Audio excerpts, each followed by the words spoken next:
무청 김치를 담갔는데 맛이 너무 좋아갖고 지금 아니면 못 담그니까 꼭 해보세요.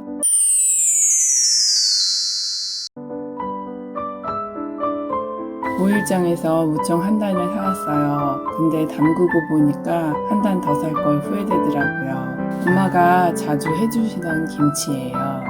무청을 깨끗이 씻어서 물기를 빼줬어요. 무는 떼어냈어요. 참 귀엽죠. 동치미 무같이 굉장히 연해요.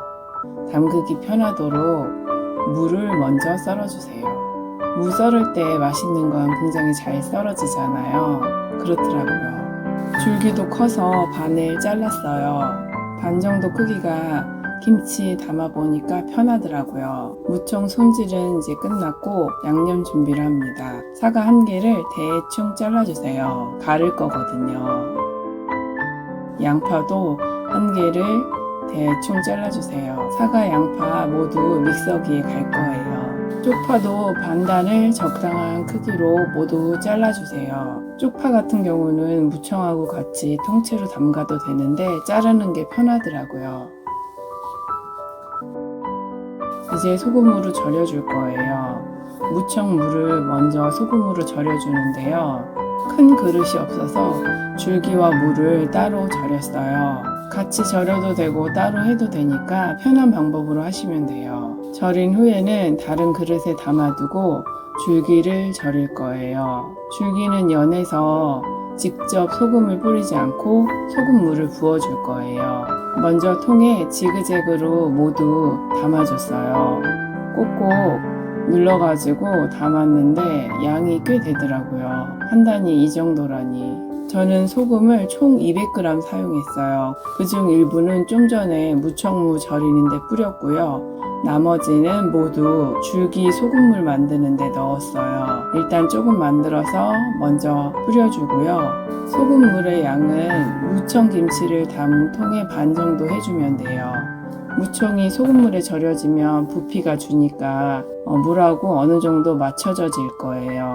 1시간을 절였고요. 중간에 한번 뒤적거려서 뒤집어줬어요. 이제 양념 준비하면서 썰어뒀던 사과랑 양파랑 다른 것들을 섞어서 갈아줄 거예요. 육수물은 북어 머리가 있으면 그걸로 하시면 더 맛있어요. 모두 넣고 믹서기에 곱게 갈았어요. 갈은 거를 유리볼에 덜어보니까 양이 또 꽤 돼갖고 스텐볼로 다시 옮겨 담았어요. 여기다 추가 양념을 이제 넣으면 되는데요. 다진 마늘 200g하고 물금 얼린 거 한 덩이, 가루 200g을 넣었어요. 새우젓은 2숟가락, 까나리 액젓 180g, 매실청 180g도 넣었는데 영상이 어디로 이제 잘 섞은 후에 맛을 봐야 돼요. 양념을 덜면서 물로 헹궈가지고 덜고 했더니 물이 더 들어가서 예상과 달리 싱거워졌어요. 그래서 저는 소금 40g을 더 넣었어요. 싱거운 걸 좋아하는 편인데 조금 간간하게 해야 돼요. 적당히 숙성돼야 되는데 빨리 익을 수 있거든요. 취향에 맞게 간을 해주세요. 이제 양념을 버무릴 건데요. 1시간 절인 무청무를 물에 한번 씻고 물기를 빼줬어요. 물을 먼저 묻혀주는 건데요. 통이 작아서 이렇게 따로따로 묻혀줬어요. 양을 적게 할 때만 가능한 일인 것 같아요. 버무린 후에는 다른 용기에 덜어냈어요. 줄기까지 묻히게 되면 모두 한 통에 합칠 거예요.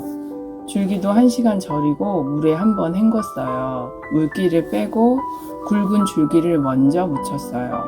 김치통 바닥에 먼저 들어갈 거라서요. 양념 덜어서 묻히니까 저는 상당히 편했거든요. 깔끔하게 빨리 묻혀진 것 같아요. 섞이지 않게 따로 덜어 놓았고요. 마지막으로 잎사귀 부분을 묻히는 거예요. 양념을 덜어서 골고루 살살 묻혀줬어요. 잎사귀 부분이 연하니까 살살 묻혀주면 좋아요. 버무린 후에는 그 위에다가 쪽파랑 남은 양념을 다 넣었어요. 이때 양념을 좀 넉넉하게 넣어서 무쳐도 괜찮아요. 김치통에 넣을 때 맨 윗부분에 올릴 거거든요. 김치통의 위에서 밑으로 자연스럽게 내려갈 거니까요. 무친 후에 다 합치면 이렇게 돼요. 너무 맛있어서 완전 밥도둑이에요. 맛있게 만들어 드세요.